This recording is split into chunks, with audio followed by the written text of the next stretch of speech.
बिस्मिल्लाहिर्रहमानिर्रहीम। प्यारे बच्चों, अस्सलाम वालेकुम। आज हम जो लेक्चर लेने जा रहे हैं वो है इस्तारा। इल्म बयान का दूसरा रुकन है इस्तारा। इस्तारा में बात करने से पहले हम बात करते हैं ज़िंदगी के असूलों में से किसी एक असूल पर। आज हम जिस असूल पे बात कर रहे हैं वो है गुस्सा और ज़बान पर काबू पाना। देखिए बेटे, असल बहादुरी ये नहीं कि किसी शेर पर काबू पा लिया जाए, बल्कि असल बहादुरी ये है कि आप गुस्से में अपनी ज़बान पर कंट्रोल रखें और गुस्से पर कंट्रोल रखें। एक हदीस का मफ़हूम भी है कि नबी करीम सल्लल्लाहु अलैहि वसल्लम का फरमान है कि असल बहादुरी ये नहीं या असल पहलवान वो नहीं जिसने मैदान मार लिया, बल्कि असल बहादुर वो है, असल पहलवान वो है जिसने गुस्से पर काबू पा लिया। तो बेटे, गुस्से पर काबू पाना सीखें।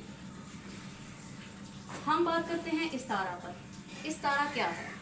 इस्तारा बेटा अरबी ज़बान के लफ्ज़ पुरा से निकला है। अरबी ज़बान के लफ्ज़ पुरा से निकला है, जिसकी बुनियाद हकीकत पर नहीं बल्कि मजाज पर है। इससे पहले हमने तशबीह पर बात की थी। तशबीह की बुनियाद जो है वो मजाज पर नहीं बल्कि हकीकत पर है, और इस्तारा की बुनियाद जो है वो मजाज पर है। इस्तारा इल्म बयान का दूसरा रुकन है। पहला रुकन हम पढ़ चुके हैं और वो है तशबीह। इस लिहाज से कि इस्तारा जो है ये अरबी ज़बान के लफ्ज़ पुरा से निकला है, जिसकी बुनियाद मजाज पर है, और ये इल्म बयान का दूसरा रुकन है। इसके अगर हम लग़वी मायने की बात करें तो इसका मतलब है उधार लेना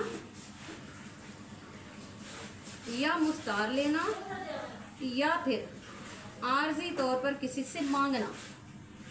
इस्तारा का लग़वी मायने है। इस लिहाज से बेटा इसकी तारीफ़ क्या बनती है? ऐसे अल्फाज जो अपने हकीकी मानों की बजाय मजाजी मानों में इस तरह इस्तेमाल हों कि इनमें तशबीह का ताल्लुक मौजूद हो, उसे हम क्या कहते हैं? इस्तारा कहते हैं।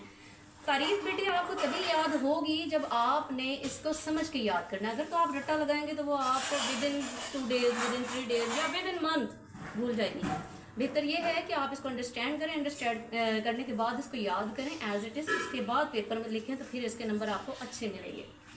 बात करते हैं बेटा, जैसे कि हमने पहले पढ़ा कि अरकाने तशबीह जो है वो 5 हैं, लेकिन अरकाने इस्तारा जो है वो 3 हैं हमारे पास। पहला रुकन कौन सा है? मुस्तार लाहू। दूसरा रुकन कौन सा है? मुस्तार मिनहू। तीसरा रुकन कौन सा है? वजह जामे।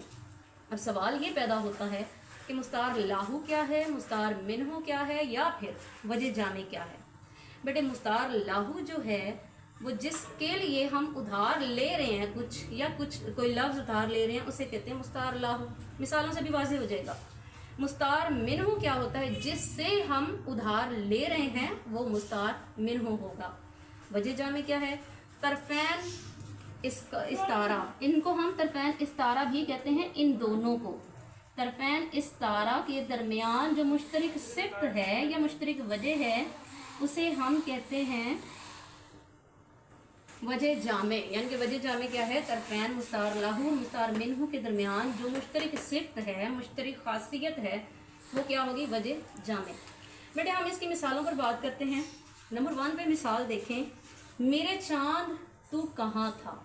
अगर हम इसको तशबीह के लिहाज से लें तो ये बनता है मेरा बेटा या फिर उसका बेटा चांद की तरह खूबसूरत है। अब देखिए, इसमें की तरह का लफ्ज़ इस्तेमाल हो गया तो वो तशबीह होगा, जबकि इसके अंदर हमने पूरा चांद जो है वो उधार ले लिया। हमने चांद की तरह नहीं कहा, बल्कि चांद, मेरे चांद तू कहाँ था। अब एक माँ अपने बेटे से सवाल कर रही है कि मेरे चांद तू कहाँ था। वो अपने बेटे को खूबसूरती की वजह से चांद कह रही है। तो इसके अंदर जो चांद है ये क्या होगा? मुस्तार मिनहू, और बेटा क्या होगा? मुस्तार लाहू, और खूबसूरती जो है वो इसके अंदर क्या होगी? वजह जामे होगी। दूसरी मिसाल बेटे हम शेर ही लेते हैं, जिसमें शेर है, ये किस शेर की आमद है कि रन कांप रहा है। ये किस शेर की आमद है कि रन कांप रहा है। रन एक तरफ, चरखे कहन कांप रहा है।